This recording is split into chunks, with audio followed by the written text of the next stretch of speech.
Paroles de paysans, une émission d'Agnès Minot.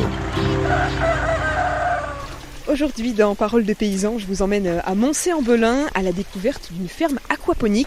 Alors l'aquaponie, c'est un modèle de production très particulier qui allie la culture des plantes ou de légumes avec l'élevage de poissons. Et c'est Pascal Ribaud qui nous accueille. Bonjour Pascal. Bonjour.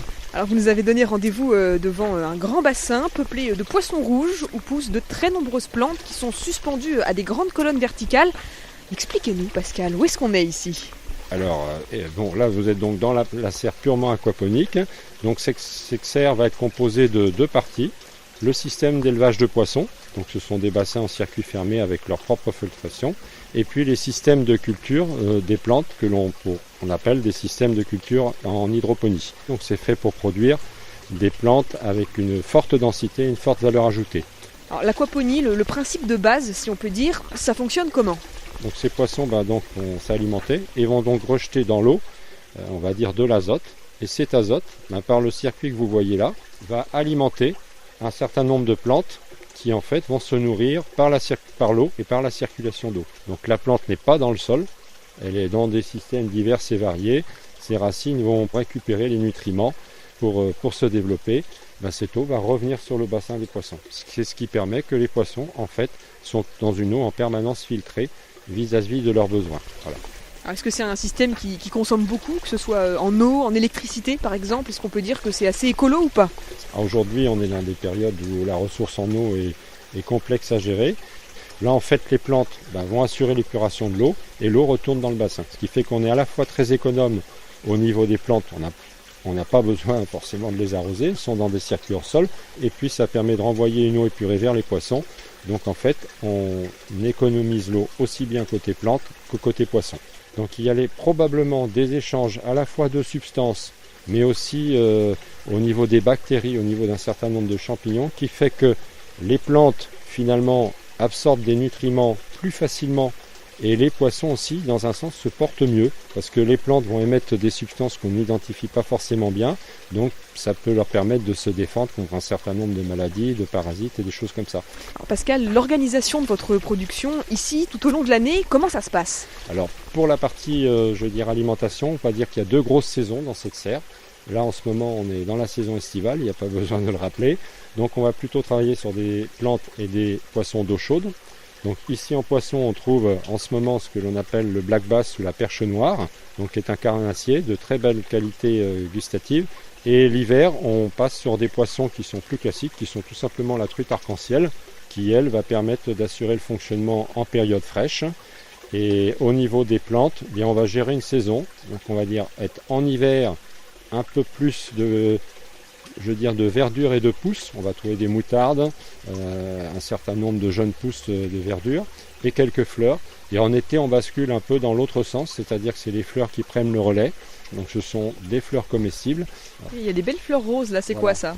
Eh bien c'est du bégonia et ça se mange, oui, ça a un petit goût côté acidulé comme une pomme Granny Smith. Après dans les fleurs, vous avez des fleurs qui sont simplement esthétiques pour décorer un plat et puis vous avez des fleurs qui eux aussi peuvent avoir du goût. Il peut y avoir des petits œillets d'âne, là, vous en avez en ce moment. Vous avez très connu la capucine, avec ce côté un petit peu poivré. Vous avez derrière vous quelque chose qui est pourtant très présent mais méconnu, ce sont les fuchsias. Ça se mange le fuchsia. Les fuchsias se mangent. Ils produisent même des fruits qui eux se mangent aussi. Vous voyez dans le fond des choses un peu bizarres. Il y a des concombres mexicains.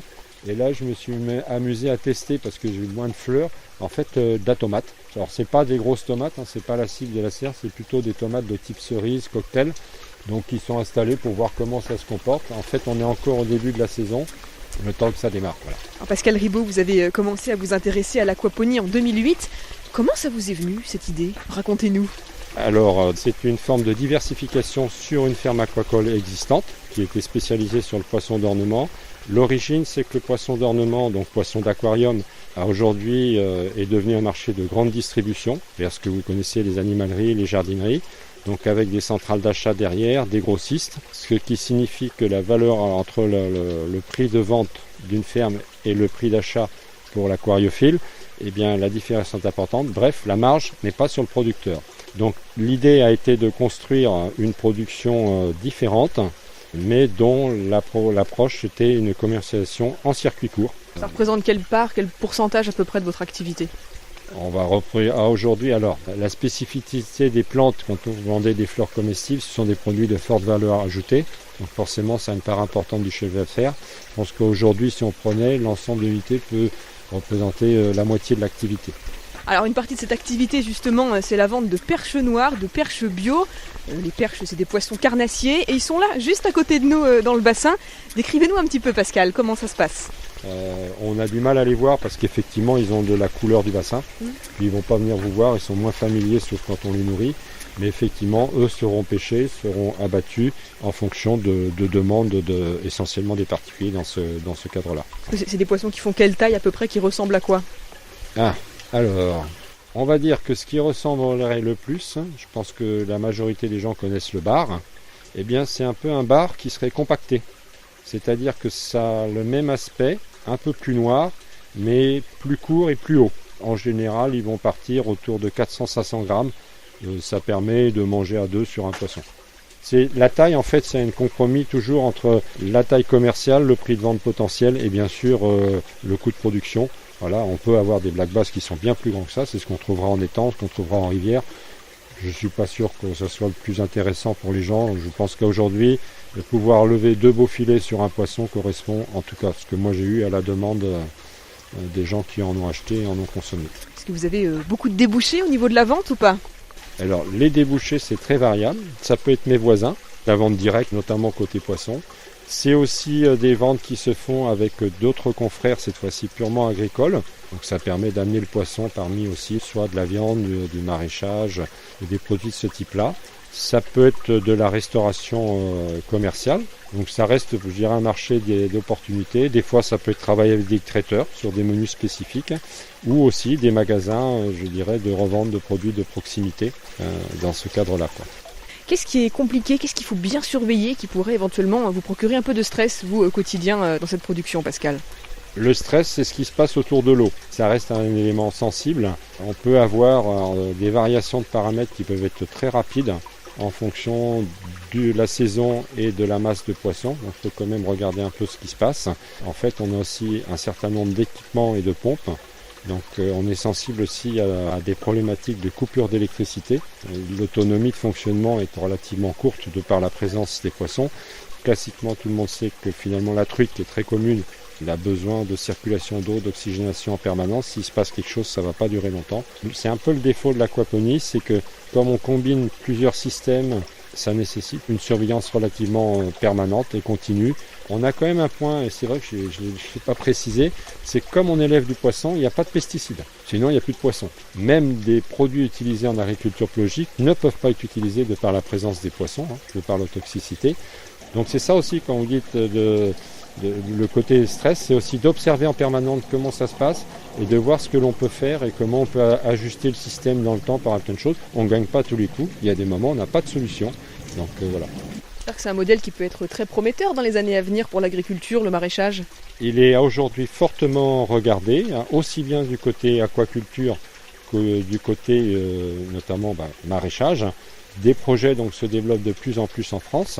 On a des fermes de plusieurs milliers de mètres carrés qui commencent à tourner. Ce qui est intéressant dans ces systèmes, c'est que finalement ce sont des systèmes complètement hors sol. Donc on peut aussi les implanter à des endroits divers et variés. Ici on est plutôt dans un partie rurale et sur une ferme aquatique classique. Mais par exemple cette technologie d'aquaponie est aussi associée à l'agriculture urbaine. Donc il y a des projets dans des villes, il y a des projets à proximité des villes. On manque un petit peu de recul encore quand même, pas tellement sur la technologie mais sur la viabilité économique, parce qu'il ne faut bien pas oublier que tout ce que l'on va produire va se trouver en concurrence avec d'autres systèmes de production, soit du maraîchage classique ou en hydroponie, ou de l'aquaculture classique. Et dans ce cas-là, il faut vraiment bien maîtriser son système de production de manière à assurer un niveau concurrentiel. Aujourd'hui, beaucoup des fermes qui existent sont quasiment tous à proximité de leur marché. C'est-à-dire qu'on a plutôt des petites unités avec des commercialisations de proximité en circuit court. Et la Sarthe, la région, elle se positionne comment justement ?